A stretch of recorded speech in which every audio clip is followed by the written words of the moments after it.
अब one by one solve करते हैं जी। डिपॉजिट डॉलर करने हैं सफिशिएंट डॉलर के principal plus interest in 6 month, क्योंकि 6 महीने बाद हमारी मैच्योरिटी है, 5 लाख डॉलर हमारे बैंक अकाउंट में जमा हो जाएं।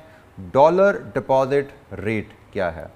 Dollar deposit rate is 2%, so 0.02. Solving it for x,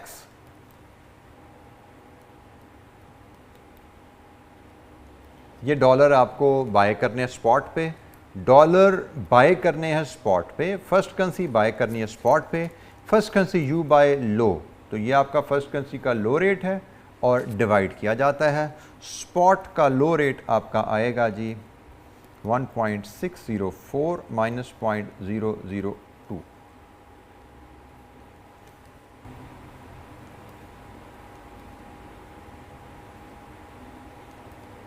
ये यूरो आपको बोरो करने पड़ेंगे फॉर 6 मंथ पीरियड। यूरो आपका बोरो होता है जी किस रेट पे? यूरो बोरो होता है जी 4.8% पे।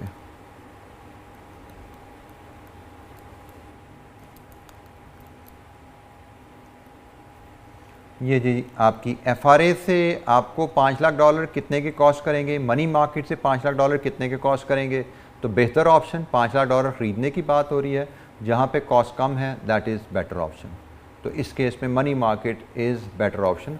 हमसे पूछा गया था बताइए recommend which method of hedging would be preferable in this situation. So in this situation we are saying that money market is preferable option. अच्छा, यहाँ पे हमारी डिस्कशन मनी मार्केट की कंप्लीट होती है। कंप्रीहेंसिव हमने एग्जांपल मनी मार्केट की, इसके अलावा मनी मार्केट में कुछ नहीं है। रिसीट्स एंड पेमेंट्स का हैज मनी मार्केट बना, फॉरवर्ड मार्केट से बनाना, बड़े सिंपल क्वेश्चन हैं। 3 स्टेप में मनी मार्केट आपका हल होता है। फॉरवर्ड मार्केट का हैज आपका 1 या 2 स्टेप में नॉर्मली हल हो जाता है। डिस्काउंट प्रीमियम की एडजस्टमेंट गिवन हो तो वो एडजस्टमेंट 1 स्टेप में हो जाएगी और दूसरे स्टेप में आप मल्टीप्लाई या डिवाइड करके अपना रिजल्ट शो कर देते हैं। मनी मार्केट में आपको 3 स्टेप्स में कैलकुलेशन यूजली रिक्वायर्ड होती है। फॉरवर्ड मार्केट मैंने कहा 2 से 3 नंबर होता है। मनी मार्केट ये 3 कैलकुलेशन आपकी 4 से 6 नंबर तक आ सकती है। आपको बाज़ का एक ही क्वेश्चन में 2-2 हैजेस आ जाते हैं, बट अगेन 4 से 6 नंबर, इससे ज़्यादा मनी मार्केट पे एक्सपेक्ट नहीं करते। अच्छा जी, नेक्स्ट हैजिंग टूल, अब हम डेरिवेटिव्स पे अपनी डिस्कशन स्टार्ट करेंगे। हमें मोस्टली एग्जाम में जो क्वेश्चन मिलता है रिस्क मैनेजमेंट पे, वो डेरिवेटिव्स के इस्तेमाल पे ही होता है, क्योंकि ये थोड़ा सा एक एडवांस टूल्स हैं। इन पे एग्जामिनर का फोकस ज़्यादा होता है और ज़्यादा मार्क्स हमें डेरिवेटिव्स, फॉर एग्जांपल अगर एक 15 नंबर का सवाल आता है तो उसमें एट टाइम 8-10 नंबर डेरिवेटिव्स के यूज़ पे होते हैं। डेरिवेटिव्स की टर्म से आपका इंट्रोडक्शन अपनी फाइनेंशियल रिपोर्टिंग में कहीं स्टैंडर्ड्स में कहीं ना कहीं आपका हो चुका होता है। तो अगर एक क्विक रीकैप अगर मैं आपसे शेयर करूं तो डेरिवेटिव आपका एक फाइनेंशियल सिक्योरिटी, एक इंस्ट्रूमेंट ऐसा होता है जो अपनी वैल्यू किसी अंडरलाइंग एसेट या किसी अंडरलाइंग सिक्योरिटी से ड्राइव करता है। तो ऐसा इंस्ट्रूमेंट या ऐसी सिक्योरिटी जिसकी अपनी इटसेल्फ कोई वैल्यू नहीं है, बल्कि उसकी वैल्यू डिपेंडेंट है किसी और अंडरलाइंग एसेट या इंस्ट्रूमेंट पे, तो उसको हम डेरिवेटिव कहते हैं। There are different types of derivative, जिनमें से एक फ्यूचर कॉन्ट्रैक्ट्स है। फ्यूचर कॉन्ट्रैक्ट क्या होते हैं उनको अभी हम समझेंगे, फिर ग्रेजुअली उन पे हम नॉलेज बिल्डअप करेंगे और फिर उनसे हैज कैसे किया जाए तो उस पर बात करेंगे। To begin with, simple term में अगर आपसे मैं बात करूं तो फ्यूचर्स स्टैंडर्डाइज्ड फॉरवर्ड कॉन्ट्रैक्ट होते हैं। फ्यूचर्स को हम स्टैंडर्डाइज्ड फॉरवर्ड कॉन्ट्रैक्ट कह सकते हैं।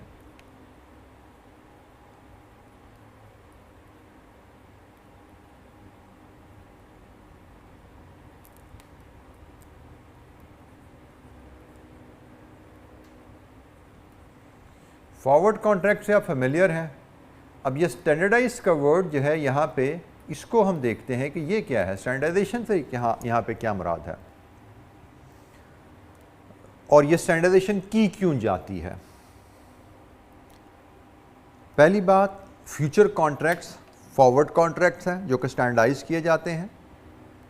फ्यूचर कॉन्ट्रैक्ट्स आपके पास अवेलेबल हो सकते हैं करेंसी के भी, कमोडिटीज़ के भी, शेयर्स के भी, फॉरवर्ड कॉन्ट्रैक्ट, जो भी एक ट्रांजैक्शन आपने फ्यूचर में एग्जीक्यूट करनी है, agreement to execute that transaction आप आज कर रहे हैं, उसको फ्यूचर फॉरवर्ड कॉन्ट्रैक्ट कहते हैं।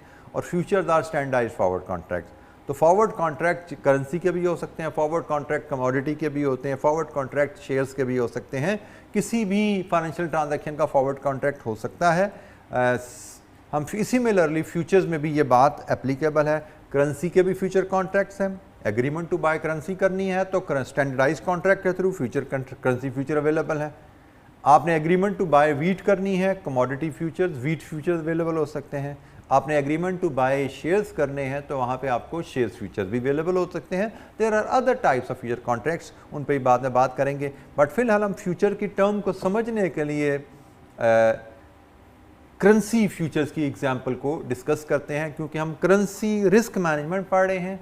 करेंसी रिस्क मैनेजमेंट के लिए करेंसी फ्यूचर्स ही इस्तेमाल किए जाते हैं। तो मैं आपको फ्यूचर्स का जो मीनिंग है स्टैंडर्डाइज्ड फॉरवर्ड कॉन्ट्रैक्ट का, ये मीनिंग भी करेंसी फ्यूचर्स के कॉन्टेक्स्ट में समझा देता हूँ। एक फॉरवर्ड कॉन्ट्रैक्ट और एक स्टैंडर्डाइज्ड फॉरवर्ड कॉन्ट्रैक्ट, इनमें फ़र्क कहाँ पे आता है? स्टैंडर्डाइजेशन में जो आती है, एक स्टैंडर्डाइजेशन आती है पहले क्वांटिटी पे। फ्यूचर्स पे जब जाते हैं तो पहली स्टैंडर्डाइजेशन क्वांटिटी पे आती है। आप forward contract to buy currency कर रहे हैं, you can have an agreement to buy any quantity of currency. आपको जी मुझे $55,753 खरीदने का एग्रीमेंट करना है, 3 मंथ फॉरवर्ड में मिल जाएगा। बैंक से आपने काउंटर पे जाना है और बैंक से आपने वो एग्रीमेंट ड्राफ्ट करा के नेगोशिएट करके साइन कर देना है। आपको जी मैंने 78,993 पाउंड बेचने का एग्रीमेंट करना है, हो जाएगा। But future is standardized. Future में अपनी मर्जी की क्वांटिटी का एग्रीमेंट नहीं होता। फ्यूचर में जो क्वांटिटी एक्सप्रेस की जाती है उसको हम कॉन्ट्रैक्ट साइज कहते हैं, या आपको उसको चले स्टैंडर्ड कॉन्ट्रैक्ट साइज कह लीजिए इसको आप। फ्यूचर में क्वांटिटी स्टैंडर्ड कॉन्ट्रैक्ट साइज की टर्म में एक्सप्रेस की जाती है। फॉर एग्जाम्पल, हम डॉलर की बात करें कि आपने डॉलर बाय करने हैं, तो डॉलर का स्टैंडर्ड कॉन्ट्रैक्ट साइज इज $100,000 पर कॉन्ट्रैक्ट।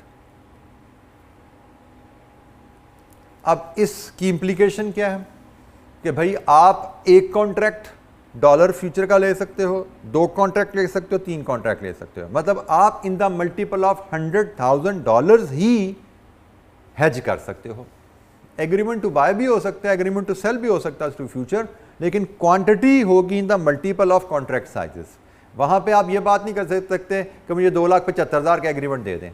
वहां पे फ्यूचर में you will talk in terms of number of contracts. आप देखोगे कितने कॉन्ट्रैक्ट साइजेस हैं, कॉन्ट्रैक्ट साइज के 100,000, उसकी टर्म्स में पे बात करो, ये आपको 1 कॉन्ट्रैक्ट चाहिए, 2 कॉन्ट्रैक्ट चाहिए, 3 कॉन्ट्रैक्ट का एग्रीमेंट करना है आपने। So quantity is standardize, this is the first aspect. अब इस स्टैंडर्ड क्वांटिटी की इम्प्लीकेशन हमारे हेजिंग पे क्या आएगी, उस पर हम आगे चल के बात करते हैं। ग्रेजुअली इसको हम बिल्ड करते जाएंगे, बट फिलहाल मैं आपको सिर्फ फीचर का मतलब समझा रहा हूँ। स्टैंडर्डाइज्ड फॉरवर्ड कॉन्ट्रैक्ट्स हैं। पहली चीज़, क्वांटिटी स्टैंडर्डाइज्ड होती है in terms of contract sizes.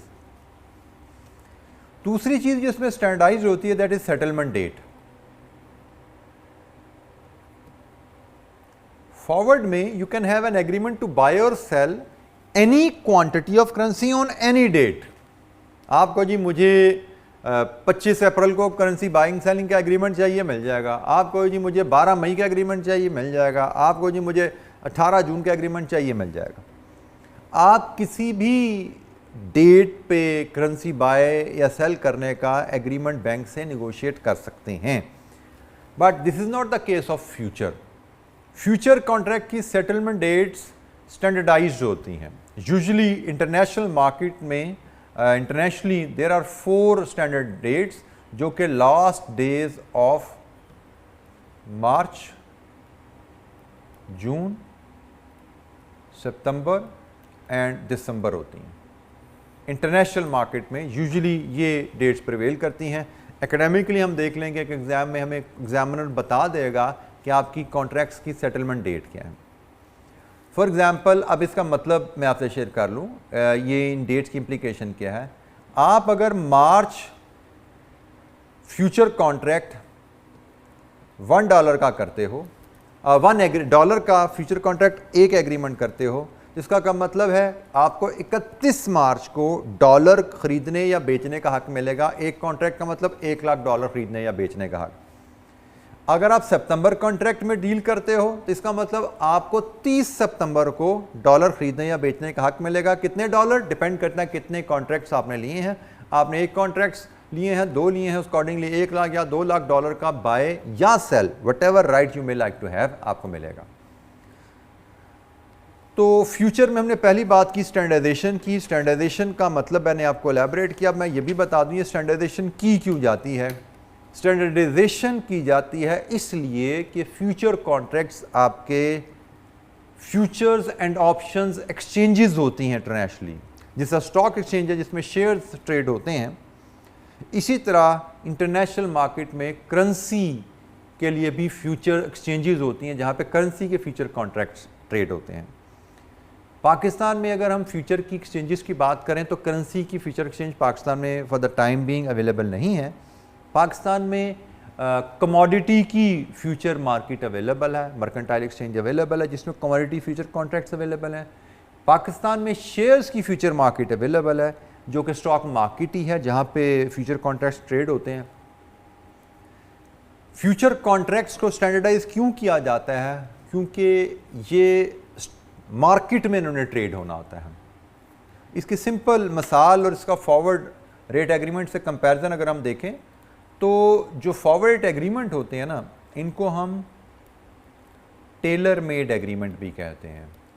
Tailor made agreement या इनको over the counter agreement, over the counter agreement abbreviated as OTC agreement भी कहते हैं। टेलर मेड क्यों या OTC क्यों? क्योंकि FRA जो होते हैं ये आपकी नीड के मुताबिक डिज़ाइन होते हैं। जैसे मैं अभी थोड़ी देर पहले एग्जांपल दे रहा था आपको, आप कहते कि मैंने $55,753 बाय करने हैं और ये डॉलर मैंने 25 अप्रैल को बाय करने हैं। You can have tailor made agreement matching with your need. इसको टेलर मेड भी कहा जाएगा, उसको OTC ओवर द काउंटर भी कहा जाता है, क्योंकि ये आप अपने जो आपका सप्लायर है, usually bank is the supplier जिससे आप ये आप एग्रीमेंट निगोशिएट करते हैं। इसके अगेंस्ट हमने फ्यूचर्स की बात की जिसको हम स्टैंडर्डाइज्ड एग्रीमेंट कह रहे हैं। ये स्टैंडर्डाइज्ड एग्रीमेंट होते हैं, ये टेलर मेड नहीं है, ये स्टैंडर्डाइज्ड है। अब ये स्टैंडर्डाइज को हमने अपने नीड के हिसाब से कैसे मैच करना है उसमें बाद में बात करेंगे, लेकिन इसको मैं बिल्कुल आपको टेलर और रेडीमेड गारमेंट्स के लिहाज से देख लीजिए। आप अपना टेलर के पास जाते हैं तो टेलर आपकी प्रिसाइज मेजरमेंट के मुताबिक आपको गारमेंट सी के देता है, लेकिन आप यही गारमेंट जब रेडीमेड में लेने जाते हैं तो वहाँ पे आपको small medium large garments available हैं। आप देख लीजिए आपको कौन सा सूटेबल है, आप उस हिसाब से बाय कर लीजिए। वहाँ पे आपकी बॉडी के लिहाज से प्रिसाइजली स्पेसिफिकेशन के मुताबिक चीज़ अवेलेबल नहीं है। तो जब भी इस मार्केट में किसी प्रोडक्ट में बिकना होता है तो उसको एक स्टैंडर्डाइज साइज़ के मुताबिक बनाया जाता है ताकि कस्टमर अपनी ज़रूरत के मुताबिक सूटेबल चीज़ वहाँ से ले ले। लेकिन जब टेलर के पास जाते हैं तो टेलर स्पेसिफिक आपके मुताबिक चीज़ बनाता है। तो यही डिफरेंस है FRA और फ्यूचर में। फ्यूचर ने चूँकि एक रेडीमेड मार्केट में जाना है, एक फ्यूचर मार्केट में बिकना है, तो उसको स्टैंडर्डाइज बना के वहाँ पर अवेलेबल किया जाता है। और FRA ने चूँकि एक बैंक ने एक स्पेसिफिक 1-to-1 काउंटर पर बेचना है, इसको टेलर मेड बना के बेचा जाता है। अच्छा, ये तो होगी डेफिनेशन। FRA और फ्यूचर्स में डिफरेंशिएशन होगी और फ्यूचर्स की एक बेसिक सी अंडरस्टैंडिंग मैंने आपको दी। अब इसका मैकेनिज्म थोड़ा समझने की कोशिश करते हैं कि ये वर्क कैसे करता है। अच्छा, फ्यूचर और फॉरवर्ड के बारे में एक मैं डिफरेंस और भी आपसे डिस्कस कर लूँ। एक मैं टर्म यूज़ करने लगा हूँ जो कि आपको आगे चल के मैं उसको एलैबोरेट मज़ीद करूँगा। फॉरवर्ड जो होता है ये डिलीवरेबल एग्रीमेंट होता है जी, और फ्यूचर्स आर नॉन डिलीवरेबल। इनको नॉन डिलीवरेबल फॉरवर्ड कहा जाता है।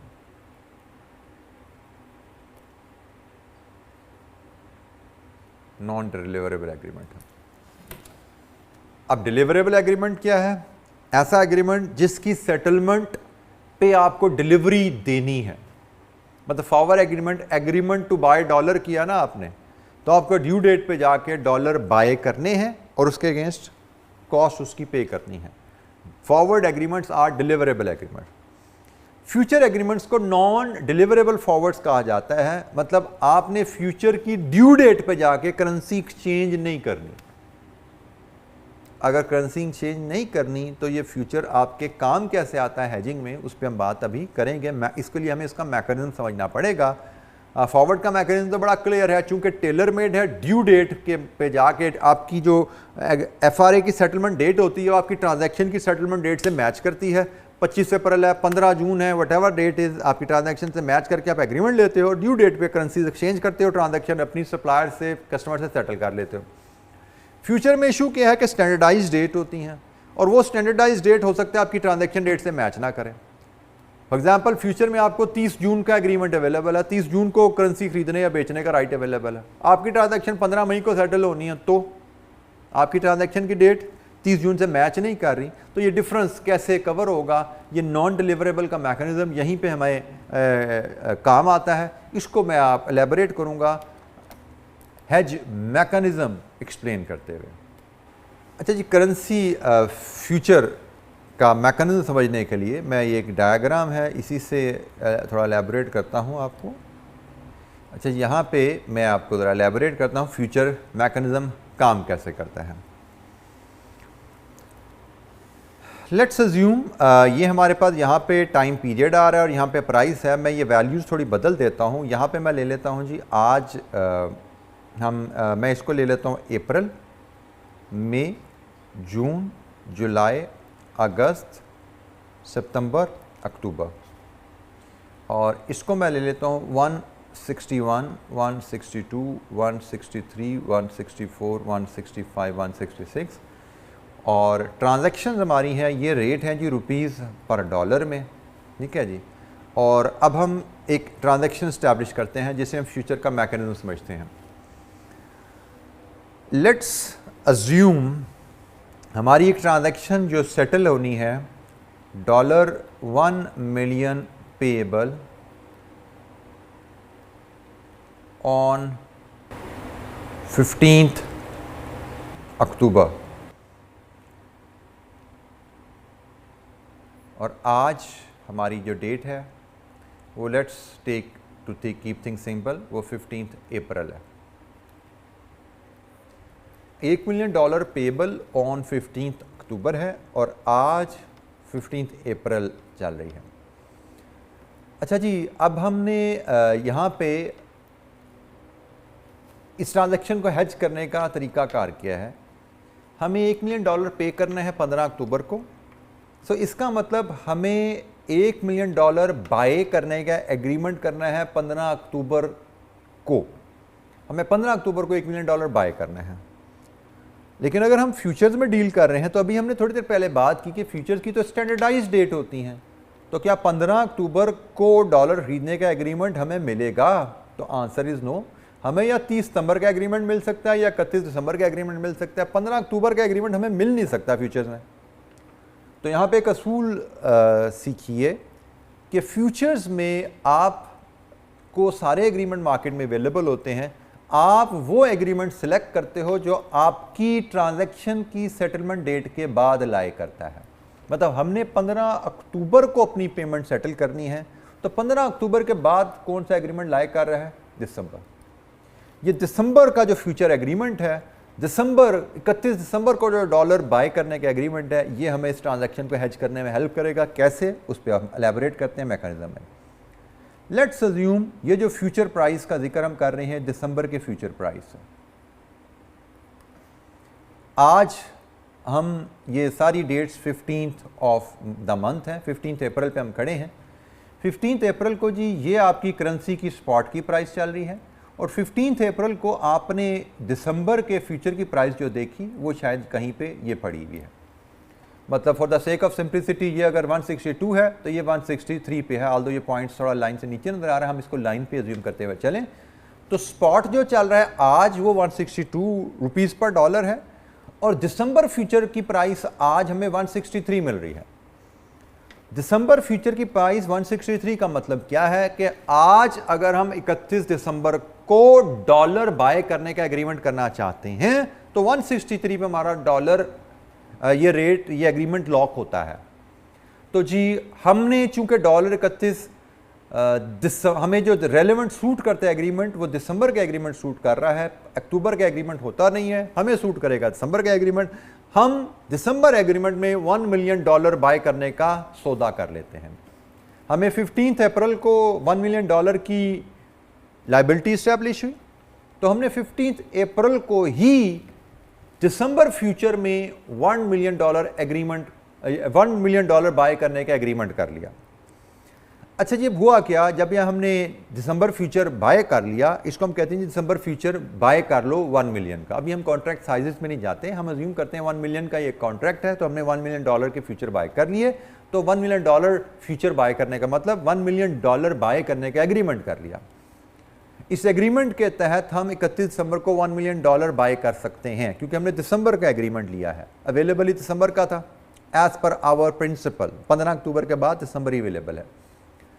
अच्छा, जिसके बाद हम चलना शुरू हुए, अब यहाँ पे ये 15 अक्टूबर डेट आ गई, यहाँ तक चलते गए, हम पहुँचे तो 15 अक्टूबर डेट आ गई। अब देख रहे हैं आप स्पॉट रेट भी ऊपर नीचे मूव कर रहा है, तो फ्यूचर डेरिवेटिव है, तो फ्यूचर की प्राइस स्पॉट रेट के साथ मूव करती है। बड़ा बेसिक सा प्रिंसिपल है कि 31 दिसंबर को डॉलर की प्राइस क्या होगी, ये डिपेंड करता है आज डॉलर की प्राइस क्या है। तो जब डॉलर की प्राइस 162 पे है, तो 31 दिसंबर को डॉलर की प्राइस क्या होगी, एक्सपेक्टेड प्राइस डॉलर की 163 आ रही है। जब अगर कहीं जाके डॉलर की एक्चुअल प्राइस बढ़ेगी, तो future price, expected price on 31 दिसंबर भी बदल जाएगी, क्योंकि 31 दिसंबर को प्राइस क्या होनी है डॉलर की, ये डिपेंड करता है आज क्या प्राइस चल रही है। और जैसे जैसे स्पॉट बदलेगा, फ्यूचर डेरिवेटिव है, फ्यूचर भी डॉलर की प्राइस है, ये डिपेंडेंट है डॉलर की आज की प्राइस पे। फ्यूचर डॉलर की expected price at the settlement date है। जैसे दिसंबर फ्यूचर की प्राइस यहाँ पे जो 163 हमें मिल रही है, ये हमें क्या बता रही है कि 15 अप्रैल को मार्केट की एक्सपेक्टेशन है कि 31 दिसंबर को डॉलर 163 का होगा। Just like forward, 6 month forward क्या होता है कि जी 6 महीने बाद मार्केट स्पॉट को कहां देखती है। सिमिलरली फ्यूचर भी आपका एक्सपेक्टेड स्पॉट ही होता है, वही जो फॉरवर्ड के रेट की डेफिनेशन है वही डेफिनेशन फ्यूचर के रेट पे एप्लीकेबल है। बट फर्क सिर्फ यहाँ पे क्या आता है कि फ्यूचर डेरिवेटिव है और फ्यूचर 31 दिसंबर को एक्सपेक्टेशन क्या है अबाउट द रेट, वो बदलती रहेगी जैसे जैसे स्पॉट बदलेगा। एनीवेज, हमने यहाँ पे हैज एस्टैब्लिश किया 15 अप्रैल को, और फिर आ गई 15 अक्टूबर। अब जब 15 अक्टूबर आ जाएगी तो हमें अपनी payment with the supplier settle करनी है, क्योंकि 15 अप्रैल तो हमारी ड्यू डेट है। Now my question to you, क्या 15 अप्रैल को मैं इस फ्यूचर एग्रीमेंट के तहत डॉलर बाय कर सकता हूं? The answer is no. मेरे पास तो agreement to buy dollar on 31 दिसंबर है, तो मुझे 15 अक्टूबर को पेमेंट करनी है। What should I do? The only solution I have is to go to the spot market, open market, buy the dollar and make the payment। अच्छा, अब यहाँ पे हम देखते हैं 15 अक्टूबर को रेट क्या चल रहा है। तो यहाँ पे for the sake of simplicity मैं लाइन पे उसको ज़ूम करते हुए ये रेट आ गया जी 164 पे। 162 15 अप्रैल का रेट था, 15 अक्टूबर को रेट स्पॉट का 164 पे आ चुका है। तो अब 15 अक्टूबर को मुझे क्या करना पड़ रहा है, 15 अक्टूबर को बाय $1 मिलियन एट रुपीज़ 164 पर डॉलर, ये बने जी 164 मिलियन रुपीज़। ये डॉलर मुझे $1 मिलियन मार्केट से बाय करना पड़ा, सप्लायर को पेमेंट करनी पड़ी। अब मेरा आपसे अगला सवाल, अब जब मैंने सप्लायर को पेमेंट कर दी है, तो क्या ये एग्रीमेंट मेरे किसी काम का है? क्या मुझे अब दिसंबर को 31 दिसंबर को डॉलर खरीदने की ज़रूरत है? The answer is no. मुझे अब 31 दिसंबर को डॉलर खरीदने की ज़रूरत नहीं है। तो भाई एग्रीमेंट टू बाय डॉलर तो मैं पहले कर चुका हूँ। What should I do now? तो भाई फ्यूचर में जब आप अपनी ट्रांजैक्शन सेटल कर देते हो, तो इधर आपने एग्रीमेंट इनिशिएट किया है फ्यूचर का, और यहाँ पे आप इसको रिवर्स कर देते हो। यहाँ पे एग्रीमेंट आपने क्या किया है कि I will buy $1 million on 31 दिसंबर, और यहां पे आप इसको रिवर्स क्या करोगे, I will sell $1 million on 31 दिसंबर। कौन से $1 million? ये वाले $1 million जिनको आपने बाय करने का एग्रीमेंट किया है।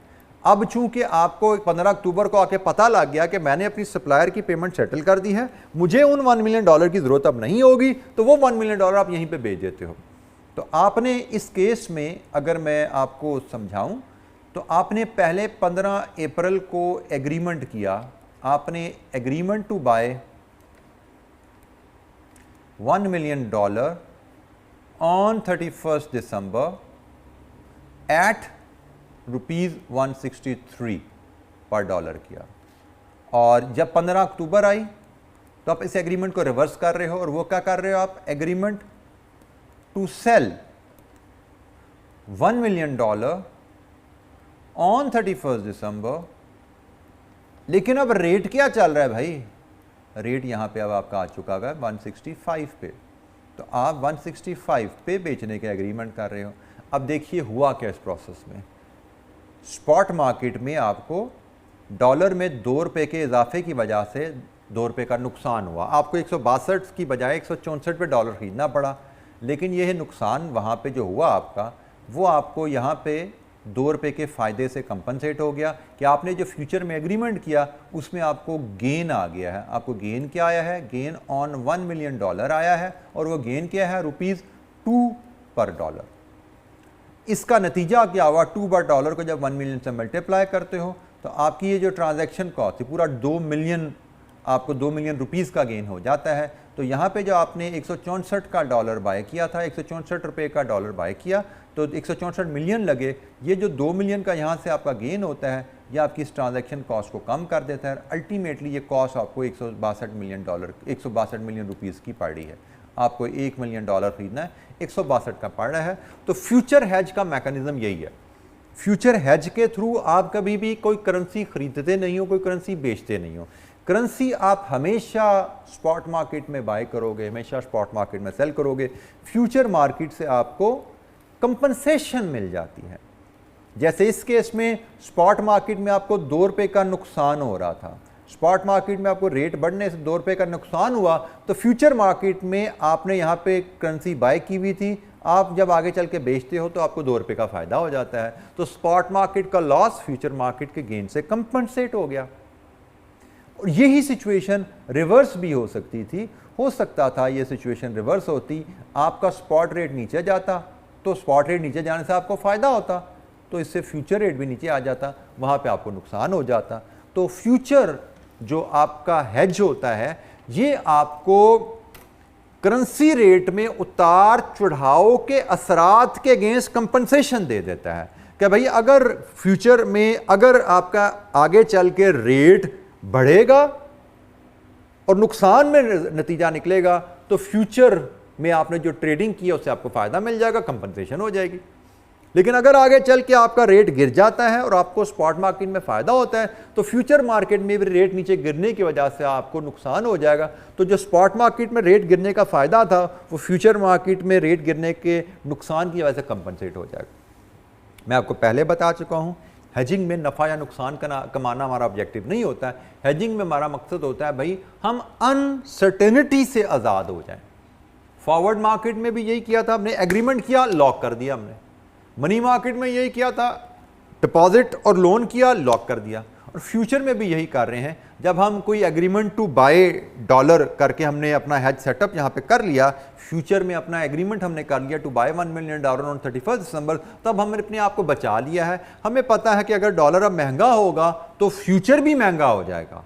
तो डॉलर में खरीदने में जो नुकसान होगा वो फ्यूचर में हमें फ़ायदे से कंपनसेट हो जाएगा। और यही मैकेनिज्म मैंने आपको इस छोटी सी मिसाल से आपको एलेबोरेट कर दिया कि आपने ये 164 मिलियन में डॉलर बाय किए, महंगे होने के बाद ये कॉस्ट आपकी 2 मिलियन से कम हो जाती है और नेट आपको 162 मिलियन में डॉलर पड़ जाएंगे। और ये कम कैसे हुए, ये आपकी फ्यूचर में ट्रांजैक्शन है। आपने फ्यूचर मार्केट में एग्रीमेंट टू बाय किया, आपने एग्रीमेंट टू सेल किया। एग्रीमेंट टू बाय आपने 15 अप्रैल को किया, एग्रीमेंट टू सेल आपने 15 अक्टूबर को किया। 15 अक्टूबर कौन सी डेट है, जब आपने एक्चुअल ट्रांजैक्शन अपनी सेटल करनी है। नतीजे में आपको $2 पर डॉलर $1 मिलियन के ऊपर ये टोटल $2 मिलियन का आपका गेन बनता है। टोटल आपकी ट्रांजैक्शन कॉस्ट 164 से आ गई 162 पे। ये है जी फ्यूचर हेज का मैकेनिज्म। और यहाँ से आप अब वो मतलब समझ लीजिए कि फ्यूचर नॉन डिलीवरेबल एग्रीमेंट है। आपने फ्यूचर के अगेंस्ट डिलीवरी नहीं ली, आपने एग्रीमेंट टू बाय किया और फिर बाय एक्चुअली डिलीवरी ली नहीं है, आपने उस डिलीवरी को वहीं पे सेल कर दिया। नॉन डिलीवरेबल एग्रीमेंट है, आपके हाथ में डॉलर आए नहीं, फ्यूचर मार्केट में ही डॉलर आपके बिहाफ पे बाय हुए, फ्यूचर मार्केट में ही आपके बिहाफ पे डॉलर सेल हो गए, और इन दो प्राइसेस का डिफरेंस, ये जो दो आपके एग्रीमेंट्स थे, एग्रीमेंट टू बाय और एग्रीमेंट टू सेल, इन प्राइसेस का जो डिफरेंस था उस पर आपको जो डिफरेंस है वो डिफरेंस आपको रियलाइज हो जाएगा $2 पर डॉलर के हिसाब से। ये जी हमारा फ्यूचर हेज का मैकेनिज्म है। और ये अगर हम स्टेप्स में देखें तो पहले फॉरेन करेंसी पेमेंट्स का स्टेप आपके सामने आ रहा है। जो टर्मिनोलॉजी यहाँ पे यूज़ की जाती है कि अगर आपको करेंसी बाय करने का एग्रीमेंट करना है तो टर्म यूज़ की जाती है buy currency future. Buy currency future का मतलब है कि you are entering into an agreement to buy currency at some future date. तो आप फॉरेन करेंसी पेमेंट के हेज को सेटअप करना चाहते हो, तो पेमेंट का हेज सेटअप करने का मतलब आप करेंसी बाय करने को हेज करना चाहते हो, क्योंकि पेमेंट को सेटल करने के लिए आपको करेंसी बाय करनी होती है। तो आप बाय करेंसी फ्यूचर से हेज सेटअप करते हो, फिर ये अपना एग्रीमेंट आप क्लोज कर देते हो। ये एग्रीमेंट आप क्लोज करते हो bye entering into reverse agreement. Reverse agreement आपका होता है जी सेल करेंसी फ्यूचर। और ये कब करते हैं? जिस दिन आपकी ट्रांजैक्शन सेटल होनी है। जैसे पीछे हमने 15 अप्रैल को हेज सेटअप किया, बाय डॉलर फ्यूचर किए, और फिर 15 अक्टूबर को जब हमारी ट्रांजैक्शन सेटल हो रही है तो हमने सेल करेंसी फ्यूचर से अपनी हेज को क्लोज कर दिया। और फिर स्पॉट मार्केट में एक्चुअल जो ट्रांजैक्शन है, हमेशा फ्यूचर हेज के थ्रू एक्चुअल ट्रांजैक्शन सेटलमेंट आपकी स्पॉट मार्केट से होती है। आप अगर फॉरेन करेंसी रिसीट को हेज करना चाहते हो, फॉरेन करेंसी रिसीट का मतलब आप करेंसी सेल को हेज करना चाह रहे हो, क्योंकि फॉरेन कस्टमर से जो प्रोसीड्स आएंगे आपको फॉरेन करेंसी में, वो आपको अल्टीमेटली बेचनी होती हैं। तो फॉरेन करेंसी सेल को हेज करने के लिए आप पहला एग्रीमेंट करते हो सेल करेंसी फ्यूचर।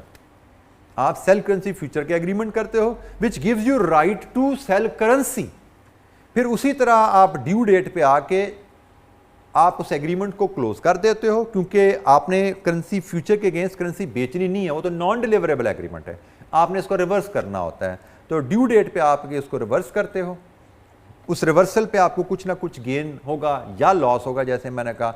और एक्चुअल करेंसी आप हमेशा स्पॉट मार्केट में ही सेटल करोगे, वो पेमेंट का केस है या रसीद का केस है। और आपके फ्यूचर में बाय और सेल का जो डिफरेंस होता है, वो जो रिजल्ट होता है, वो आपकी स्पॉट मार्केट की ट्रांजैक्शन में नेट होके आपकी आउटकम को एडजस्ट कर देता है। जैसे मैंने आपको यहाँ पे एक बड़े बेसिक्स केस में एलैबोरेट किया, आपको फ्यूचर में बाय और सेल का जो डिफरेंस है वो $2 पर डॉलर के हिसाब से टोटल 2 मिलियन रुपीज़ बन रहा है। ये जो डिफरेंस है ये आपकी जो स्पॉट मार्केट की आउटकम है इसमें एडजस्ट होता है, और ये आपका नेट रिजल्ट रिपोर्ट होता है। ये जी बेसिक मैकेनिज्म हमने शेयर किया, फ्यूचर हेज कैसे इस्टेब्लिश किया जाता है, कैसे क्लोज किया जाता है, और कैसे हम फिर फाइनल आउटकम अपनी ट्रांजैक्शन की डिटरमिन करते हैं। इसको अब हम कुछ इलस्ट्रेशंस के थ्रू अंडरस्टैंड करते हैं। सबसे पहले इलस्ट्रेशन नंबर 14, फ्यूचर हेज के ऊपर illustration number 14।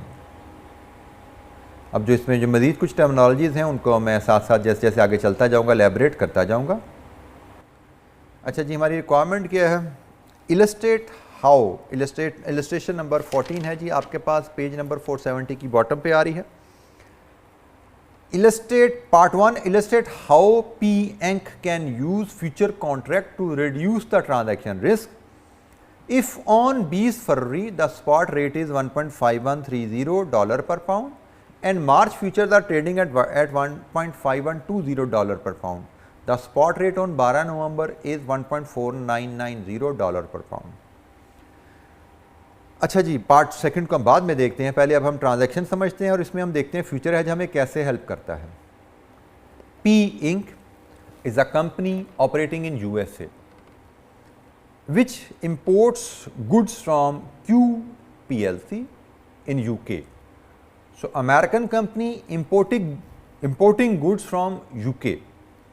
P Inc. is due to pay sterling 650,000 to Q PLC on 20th February. 20 फरवरी को जी हमारी पेमेंट ड्यू है 6,50,000 की. It is not 12 November X1. आज 12 नवंबर है. 20 फरवरी को 6,50,000 पाउंड की पेमेंट ड्यू है. The following future contracts, contract size 62,500 pound are available on Philadelphia exchange. Pound 62,500 का कॉन्ट्रैक्ट साइज है और ये कॉन्ट्रैक्ट हमें दिसंबर के भी अवेलेबल है, मार्च के भी अवेलेबल है.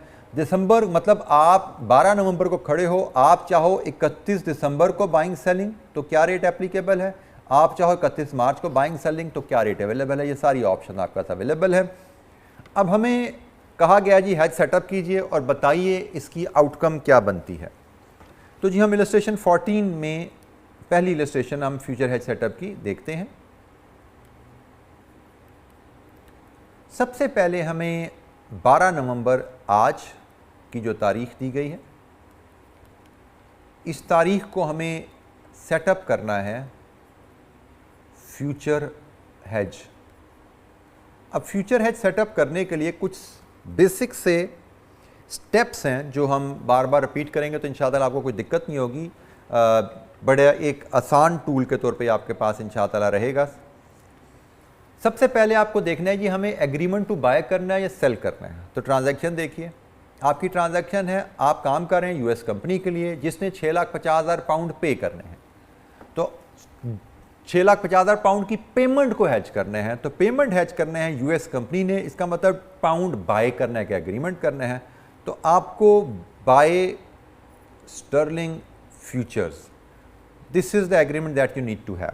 आपको पाउंड बाय करने के एग्रीमेंट करने हैं तो उसके लिए आप 12 नवंबर को स्टर्लिंग फ्यूचर्स बाय कर लीजिए. स्टर्लिंग फ्यूचर बाय करने का मतलब आपको स्टर्लिंग बाय करने का राइट मिल रहा है. अच्छा जी, अब आपके पास 2 स्टर्लिंग फ्यूचर कॉन्ट्रैक्ट अवेलेबल हैं, दिसंबर के भी मार्च के भी. आप कौन से कॉन्ट्रैक्ट्स बाय करना चाहेंगे? तो इसका आपको मैंने असूल बताया. आप देखते हैं कि आपने पेमेंट किस तारीख को करनी है. जिस तारीख को पेमेंट करनी है उसके बाद की डेट के कॉन्ट्रैक्ट लेने हैं. तो 20 फरवरी की आपकी पेमेंट है तो 20 फरवरी के बाद है जी मार्च कॉन्ट्रैक्ट. आपको मार्च कॉन्ट्रैक्ट लेने हैं और वो अवेलेबल हैं डॉलर पर पाउंड 1.4960 पे. सो आप पाउंड फ्यूचर बाय कर रहे हैं, मार्च के पाउंड फ्यूचर बाय कर रहे हैं और डॉलर पर पाउंड जो रेट आपको अवेलेबल है मार्च का, मार्च फ्यूचर का 12 नवंबर को 1.4960 है. अब यहाँ पे आती है भाई कितने कॉन्ट्रैक्ट्स. तो नंबर ऑफ कॉन्ट्रैक्ट्स भी आपको यहाँ पे मेजर करने होते हैं और उसका तरीका बड़ा सिंपल है. Amount to be hedged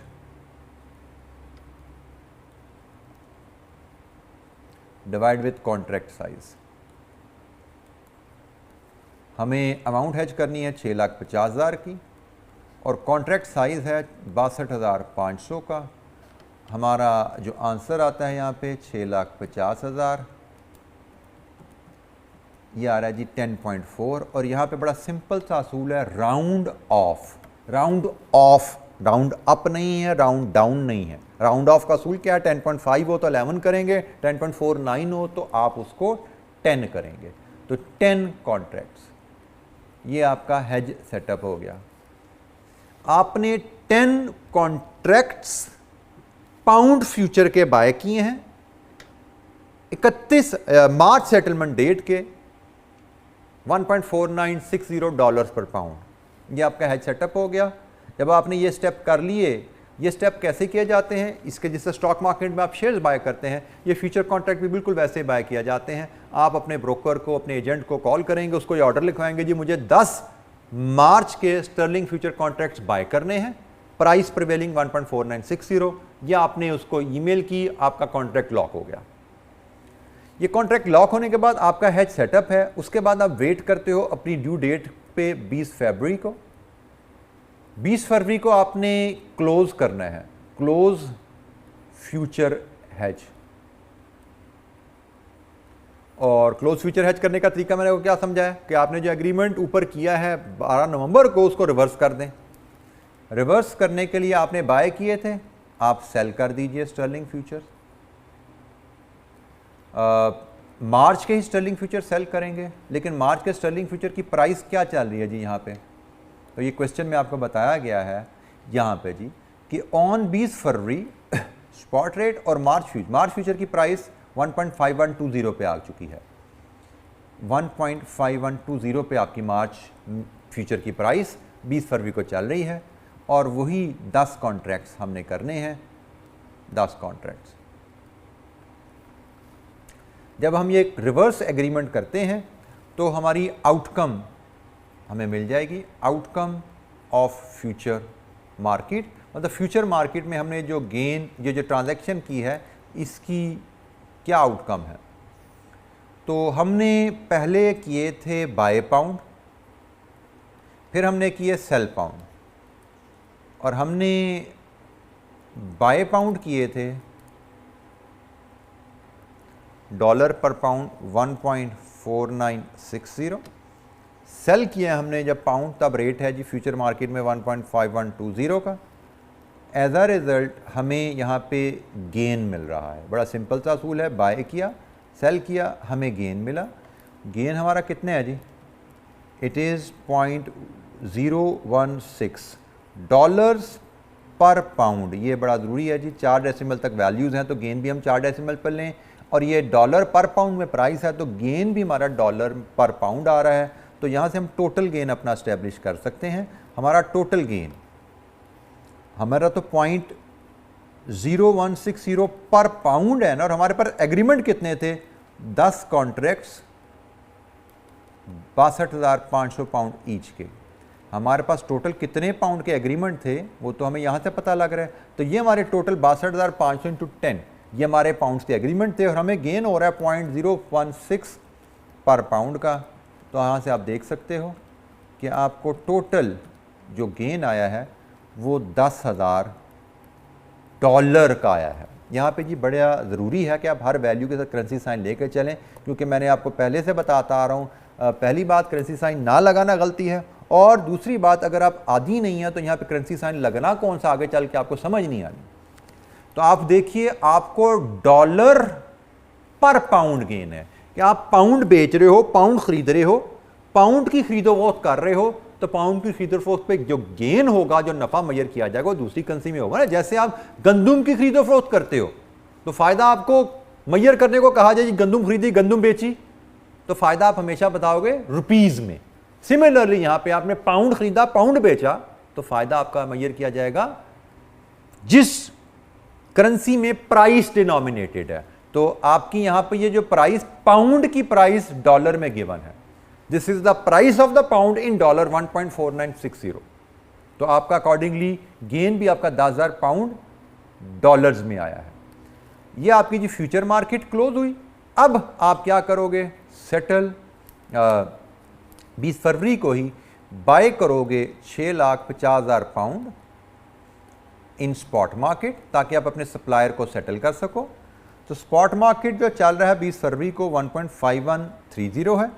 pound buy करने हैं, सेकंड करेंसी बाय करनी है तो मल्टीप्लाई होता है। हाई लो का यहाँ पे एप्लीकेशन नहीं है, डिवीजन मल्टीप्लिकेशन जरूर चलेगी। पाउंड बाय करने हैं तो मल्टीप्लाई 1.5130 होगा जी। तो 650,000 इंटू 1.5130, इट इज़ $983,450। ये आपकी पाउंड बाय करने की कॉस्ट है, and this cost should be reduced by gain in currency futures.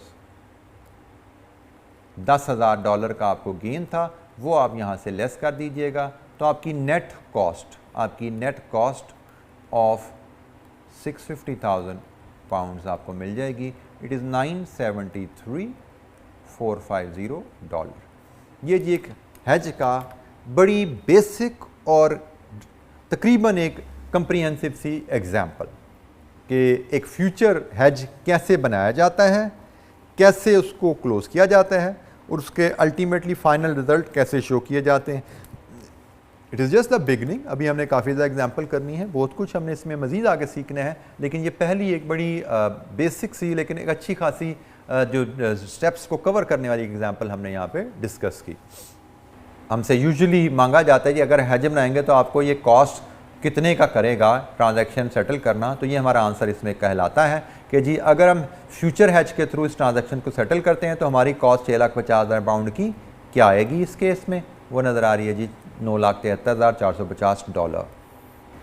अच्छा जी, एक हम एग्जाम्पल और देखते हैं। Let's have a look at illustration number 15। Illustration number 15 में हमें कहा गया जी इट इज़ 1 सितंबर and a US company is expecting a receipt of $455,000 pounds after 2 months. आज 1 सितंबर है, यूएस कंपनी की अब रिसीट ड्यू है। The spot and the future rates on 1 सितंबर are, spot rate dollar per pound, 2 rates low high दिए गए हैं। स्टर्लिंग फ्यूचर कॉन्ट्रैक्ट साइज वही पाउंड 62,500 के हिसाब से, डॉलर पर पाउंड में प्राइसेस हैं सितंबर, दिसंबर, मार्च। रिक्वायरमेंट क्या है, illustrate how the US company should hedge its exposure using future market under the 2 scenarios and calculate the outcome of hedge and hedge efficiency. Sorry जी, मैं एक बात भूल गया, इलस्ट्रेशन 14 में हम पार्ट 2 इसका हेज एफिशिएंसी की रिक्वायरमेंट आई तो मुझे ख्याल आया यहाँ पे भी एक हेज एफिशिएंसी हमसे रिक्वायर्ड थी। Let's do the part 2 hedge efficiency first. अच्छा जी, हेज एफिशिएंसी पार्ट 2 में इसकी कैलकुलेशन नहायत ही आसान है जी। हेज एफिशिएंसी का फार्मूला है is gain over loss into 100, percentage में मेजर की जाती है। आपको एक बात मैं अभी पहले थोड़ी देर पहले बता चुका हूं, स्पॉट मार्केट में अगर गेन आएगा, स्पॉट मार्केट में अगर लॉस आएगा तो फ्यूचर मार्केट में आपको गेन आ जाएगा, तो गेन ओवर लॉस। लेकिन अगर स्पॉट मार्केट में गेन होगा तो फ्यूचर मार्केट में लॉस हो जाएगा, गेन ओवर लॉस। तो हमने ये नहीं देखना कि गेन स्पॉट में है या फ्यूचर में है। हेज एफिशिएंसी की कैलकुलेशन में गेन जहां पे भी है वो न्यूमरेटर में आएगा, लॉस जहां पे भी है वो डिनोमिनेटर में आएगा। जैसे हमारे इस इलस्ट्रेशन 14 में हमारा गेन आया है फ्यूचर में 10,000 का, तो वो न्यूमरेटर में आ गया डॉलर, और लॉस के लिए मैं इसके नीचे वर्किंग कर देता हूँ शो, हमारी स्पॉट में आ रहा है वर्किंग 1 में loss in spot market Maihar हम कर लेते हैं। और लॉस कैसे मैयर किया जाएगा वो भी ज़रा देख लीजिए। हम देखेंगे कॉस्ट ऑफ 6,50,000 पाउंड ऑन 12 नवंबर क्या है, और इसको कंपेयर करेंगे कॉस्ट ऑफ 6,50,000 पाउंड ऑन 20 फरवरी, क्योंकि हमने 12 नवंबर को हैज सेटअप किया था, 20 फरवरी को हैज क्लोज किया है। तो हम देखेंगे ये 12 नवंबर और 20 फरवरी के दरमियान हमें 6,50,000 पाउंड की कॉस्ट में क्या फ़र्क आया। 12 नवंबर को स्पॉट जो चल रहा था, क्वेश्चन में हमें गिवन है जी 1.4990 डॉलर्स पर पाउंड, और यही स्पॉट 20 फरवरी को आ गया 1.5130। यहाँ से हम देखते हैं 1.4990 मल्टीप्लाइड विद 650,000,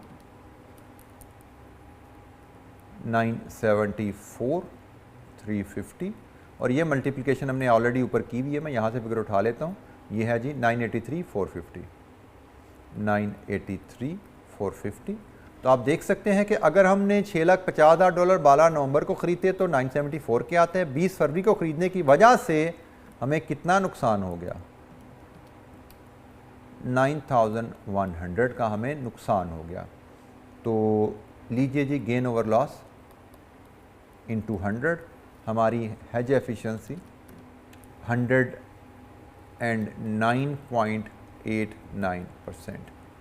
हेज एफिशिएंसी आपको बता रही है कि आप इस टूल की अल्टीमेटली देखें, हेज का मकसद क्या है,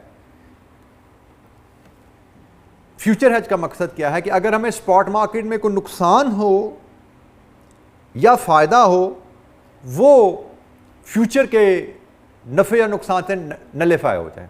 हम चाहते हैं कि एक मार्केट में फ़ायदा दूसरी मार्केट के नुकसान को मैच कर जाए। अगर हम 100% मैच कर पाए तो हम कहते हैं हेज हमारा 100% सक्सेसफुल हुआ, और 100% ही सक्सेस हमारा टारगेट है। यहाँ पे तो हमें 100 से भी ज़्यादा सक्सेस मिल गई है, बट जनरली हमारा टारगेट 100% ही होता है कि बट समहाउ ज़रूरी नहीं कि हमेशा फ्यूचर हेज में ये ड्रॉबैक रहता है कि ज़रूरी नहीं आपका गेन और लॉस 100% मैच हो, कुछ ना कुछ उसमें डिफरेंस रह जाता है। वो डिफरेंस की वजूहात क्या हैं आगे चलेंगे, उस पर मज़ीद बात करेंगे। बट फ्यूचर हेज में कुछ ना कुछ डिफरेंस हमारा गेन और लॉस के मैच में रह जाता है, 100% मैच हो नहीं पाता। बट हेज एफिशिएंसी में सिंपली गेन ओवर लॉस, एक मार्केट में गेन होगा दूसरी मार्केट में लॉस होगा। अगर यहाँ पे फ्यूचर में गेन है तो स्पॉट में लॉस आया, अगर फ्यूचर में लॉस होता तो स्पॉट में गेन होता। Gain over loss, this is how we measure hedge efficiency. तो ये हमारी ये डिस्कशन कंप्लीट हुई इलस्ट्रेशन 14 की। अब हम इलस्ट्रेशन 15 पे बात कर रहे हैं जी। तो मैं आपसे इसका जो सिनेरियो ए है यही सिर्फ डिस्कस करूंगा। सिनेरियो बी आप अपनी होम असाइनमेंट समझिए, आप खुद अटैम्प्ट कीजिएगा और उसको आंसर फिर आप मुझसे शेयर कर लीजिएगा व्हाट्सएप ग्रुप पे, गूगल क्लासरूम में, वहाँ पे हम इसको वेरीफाई कर लेंगे। आप लोग वहाँ पे आपस में बल्कि एक दूसरे से वेरीफाई कर सकते हैं।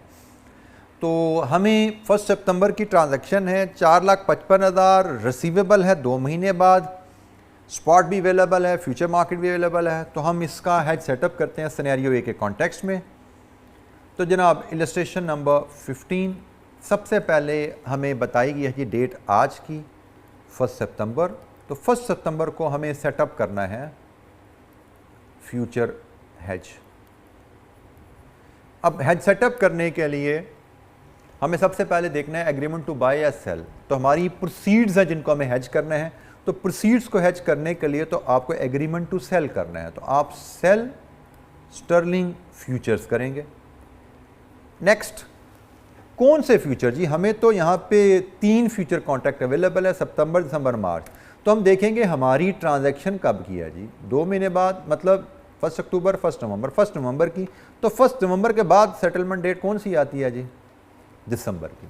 तो हमें दिसंबर के कॉन्ट्रैक्ट्स चाहिए जिनकी प्राइस है dollars per pound 1.4380। Third step इसमें आता है जी कॉन्ट्रैक्ट्स कितने चाहिए, तो वो होती है amount to be hedged divided with contract size. Answer आ रहा है जी 7.28 और राउंड ऑफ करेंगे 7 कॉन्ट्रैक्ट्स। ये जी हमारा हेज सेटअप हो गया। इसके बाद हम 2 महीने वेट करेंगे 1 नवंबर को। 1 नवंबर को हमें हेज क्लोज करना है, क्लोज फ्यूचर हेज। और क्लोज फ्यूचर हेज की चलें डिस्क्रिप्शन में एक तो फिर आपसे शेयर कर लेता हूँ। यूजुअली डिस्क्रिप्शन रिक्वायर्ड नहीं है, हम डायरेक्ट इसकी क्लोज फ्यूचर हेज की आउटकम ही मेजर कर लेते हैं। लेकिन क्लोज फ्यूचर हेज चूँकि शुरू 1-2 एग्जांपल मैं आपसे शेयर कर लेता हूँ। क्लोज के लिए आपको रिवर्स एग्रीमेंट करना होता है। ये जो एग्रीमेंट सारे आपने किए इनको रिवर्स कर देंगे। सेल स्टर्लिंग था, फ्यूचर था, बाय स्टर्लिंग फ्यूचर करेंगे। कौन से? वही दिसंबर के जनाब कॉन्ट्रैक्ट्स। किस प्राइस पे? तो सिनेरियो ए, हम सिनेरियो ए को डील कर रहे हैं जी। 1 नवंबर का सिनेरियो ए हमें बताता है, 1 नवंबर का सिनेरियो ए कहता है कि फ्यूचर की प्राइस 1.4810 पे आ गई है। 1.4810 पे आप क्लोज कर रहे हैं और वही कॉन्ट्रैक्ट 7 कॉन्ट्रैक्ट्स ही आप क्लोज कर रहे हैं। तो 7 कॉन्ट्रैक्ट्स क्लोज करने का जो रिज़ल्ट है, आउटकम है, वो क्या है? अब हम उसकी आउटकम भी देख लेते हैं। आपने पहले सेल पाउंड किए थे, फिर आप बाय पाउंड करके इसको क्लोज कर रहे हो। सेल पाउंड आपने किए थे किस प्राइस पे? 1.4380 पे, और आप बाय कर रहे हो, कॉन्ट्रैक्ट रिवर्स कर रहे हो 1.4810 पे। आपने सेल किए, आपने बाय किए, नतीजा क्या नज़र आ रहा है जी आपको? यकीनन लॉस नज़र आ रहा है। सस्ते बेचे, महंगे ख़रीदे आपने, लॉस है। कितना लॉस है जी? आपको लॉस नज़र आया $0.0430 पर पाउंड का। ये आपका लॉस पर पाउंड है। तो यहाँ से आप टोटल लॉस निकाल लो। टोटल लॉस लेने के लिए आप $0.0430 पर pound multiplied with 7 contracts of 62,500 pound, ये आपके टोटल पाउंड है जिनका आपका कॉन्ट्रैक्ट है, तो टोटल लॉस आप यहाँ से देख सकते हो, ये आ रहा है जी आपका $18,812.50। ये जी आपने हैज क्लोज किया और उसकी आउटकम भी इस्टेब्लिश कर ली। इसके बाद आपने 1 नवंबर को ही सेल करने हैं, आपने सेल करने हैं $4,55,000 एट स्पॉट। अब आप 1 नवंबर का आ चुके हो, तो 1 नवंबर को डॉलर आपने सेल करने हैं। Dollar is the first currency. First currency always look at the table, you sell at high and divide. ये जी हाई रेट है, इससे आप डिवाइड करेंगे 1.51, तो आपको कितने डॉलर की प्रोसीड्स आई जी? 455,000 डिवाइडेड विद 1.51, सॉरी पाउंड आपने जी, बाई मिस्टेक मैं गलती कर गया यहाँ पे, आपको पाउंड सेल करने हैं, सेकंड करेंसी सेल करनी है। सेकंड करेंसी सेल होती है जी, second currency sell at the low rate, second currency sell at the low rate 1.49 and second currency multiply होती है, बाय मिस्टेक।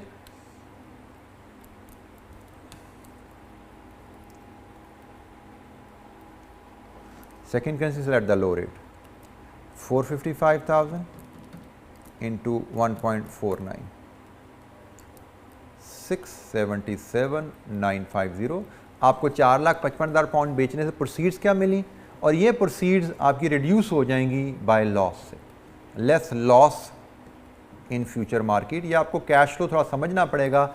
जब भी करेंसी रिस्क मैनेजमेंट में आप जाएंगे तो आपने जमा तफरीक नहीं चलना, आपने कैश फ्लोज की डायरेक्शन समझनी है। तो आपने 4,55,000 पाउंड बेचे हैं तो इसके नतीजे में आपको 6,70,950 की प्रोसीड्स आई हैं, और इसी प्रोसीड्स में से आपको ये कॉस्ट एडजस्ट करनी पड़ेगी, तो आपको मिल जाएंगी नेट प्रोसीड्स अपने हैज के अगेंस्ट। आपको अपनी जो 4,55,000 पाउंड के अगेंस्ट नेट प्रोसीड्स के हैं वो आपको यहाँ से मिल रही हैं $659,137.50। ये आपकी नेट प्रोसीड्स हैं, जो हमारे पार्ट 1 का आंसर बनता है कि हैज आप सेटअप करें तो सिनेरियो ए में आपको इस हैज के अगेंस्ट कितनी प्रोसीड्स लॉक हो रही हैं। फिर हमें हैज एफिशिएंसी भी यहाँ पे कहा गया जी, तो हैज एफिशिएंसी भी हम यहाँ कैलकुलेट कर लेते हैं। हैज एफिशिएंसी जी गेन ओवर लॉस इनटू 100, तो लॉस हम ऑलरेडी ले चुके हैं फ्यूचर मार्केट में 18,812.50। गेन के लिए हम वर्किंग कर लेते हैं, और वर्किंग हमारी उसी अंदाज में हम देखेंगे 1 सितंबर को और 1 नवंबर को $4,55,000 4,55,000 पाउंड की प्रोसीड्स क्या बनती हैं। 1 नवंबर को तो 4,55,000 पाउंड की प्रोसीड्स ये जी हमारे पास ये लिखी आ रही हैं 677,950,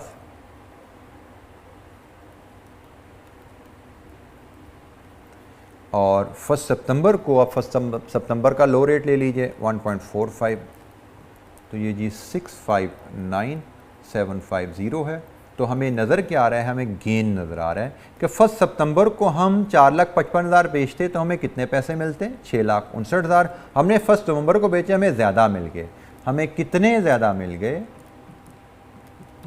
हमें 18,200 का गेन हो गया डॉलर का। तो हैज एफिशिएंसी में इसको फीड कीजिए, 18,200 का गेन, तो हैज एफिशिएंसी आपको मिलती है 96.74%। ये जी आपकी has efficiency, gain over loss. अच्छा जी, आज के लिए इतना ही। बाकी जो नेक्स्ट एग्जांपल्स हैं उनको आगे चल के करेंगे। अभी फ्यूचर्स में रिलेटेड हमारी कुछ लर्निंग रहती है, अगली 2-3 एग्जांपल्स में कुछ फर्दर हमारी जो लर्निंग है उसको हम कंप्लीट करेंगे। तो नेक्स्ट लेक्चर जो हमारा आएगा उसमें हम फ्यूचर की अपनी लर्निंग को कंप्लीट कर लेंगे, और जो नेक्स्ट हेजिंग टूल है ऑप्शंस, उस पर हम बात कर रहे होंगे। Currency option is the next hedging tool, उस पर हम बात कर रहे होंगे। आज के लिए इतना ही। Thank you very much.